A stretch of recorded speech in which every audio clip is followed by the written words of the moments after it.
हाँ नमस्ते प्रणाम। मैं किशोर लाल यादव, आप सबका बेटा, आप सबका भाई, पैर छू के प्रणाम कर रहा हूँ। और मेरा लाइव शेयर नहीं हो पाया क्योंकि मैं सीन में चला गया और अपने आप हट गया, इसलिए दोबारा आना पड़ा। और ऋषभ बाबू खेल रहे थे तो मैं सोचा कि थोड़ा सा ऋषभ बाबू के साथ बात किया जाए।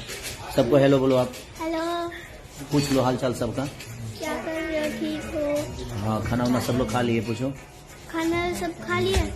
हाँ क्योंकि हम लोग भी अभी खाने वाले हैं। यहाँ हम 1 लोग बजे। हाँ हाँ, यहाँ पे 1 बजने वाला है, हम लोग भी खाने वाले हैं। हाँ।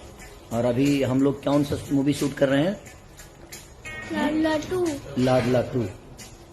हाँ देखोगे इतने आपको हाँ नमस्ते प्रणाम। मैं किशोर लाल यादव, आप सबका बेटा, आप सबका भाई, पैर छू के प्रणाम कर रहा हूँ। और मेरा लाइव शेयर नहीं हो पाया क्योंकि मैं सीन में चला गया और अपने आप हट गया, इसलिए दोबारा आना पड़ा। और ऋषभ बाबू खेल रहे थे तो मैं सोचा कि थोड़ा सा ऋषभ बाबू के साथ बात किया जाए। सबको हेलो बोलो आप। हेलो, पूछ लो हाल चाल सबका। क्या कर रहे हो? ठीक हो? हाँ खाना वाना सब लोग खा लिए? पूछो। खाना